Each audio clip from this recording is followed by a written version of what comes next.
Се уште нема одговор од официјална Софија дали ќе ја прифатат понудената средба во Хаг со претседателката Силјановска-Давкова на маргините на јунскиот НАТО самит.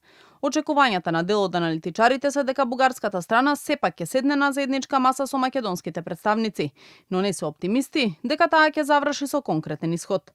Според поранешниот амбасадор Ристо Никовски, Софија се обидува да тактизира преку менување на учесниците на НАТО самитот, надевајќи се дека македонската страна нема да прифати средба на пониско ниво. Најверојатно е дека Бугарија веќе знае која е намерата на Брисел и затоа е ова одоговечување, намалување на нивото и за наша среќа тоа може да биде корисно во целина, бидејќи не треба да се исклучи дека намерата на Брисел е да инсистира на уставни промени со одложено барање, тоа останува преговарачката рамка и сите наши проблеми. Да се надеваме дека за Софија тоа нема да биде прифатливо и дека можеби ако треба на крајот ќе се разболе и Шалјаско премиерот и ќе дојде може министрот за одбрана, што самата средба ќе стане на некој начин и безпредметна. Можеби е нешто маргинално возможно да се таму договори, али тоа нема во никој случај да ги реши нашите проблеми и во никој случај нема да го отвори нашиот пат према Брисел.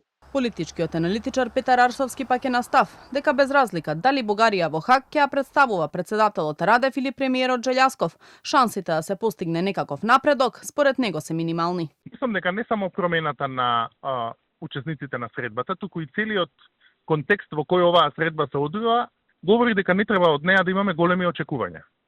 На крајот не е толку важно кој ќе се сретне, поважно е дали има политичка волја од двете страни на таа средба да има некаков напредок или ќе се заврши на некаква декларативна заложба дека ќе продолжиме да ги развиваме односите. Јас мислам дека второто е поверојатно и во таа смисла не мислам дека е многу значајно кој ќе се сретне, дури може да се случи средба да нема. Меѓутоа исходот ќе биде ист. И да има и да нема средба, напредок нема да има. За евентуалната средба Силјановска-Желјасков во Хаг, како што информираше вчера премиерот Мицкоски, веќе е одреден и предлог термин. А македонската влада е во комуникација со канцеларијата на Европската комисија, но за сега нема потврден одговор од официјална Софија. Се уште немаме повратен одговор, има предлог термин, така што еве да почекаме да се изјаснат од бугарската страна. Шефицата на државата Силјановска, како што веќе изјави, очекува европска креативност за деблокада на евроинтеграциите и порача дека е подготвена за разговор на ниво претседател премиер на маргините на НАТО самитот во Хаг.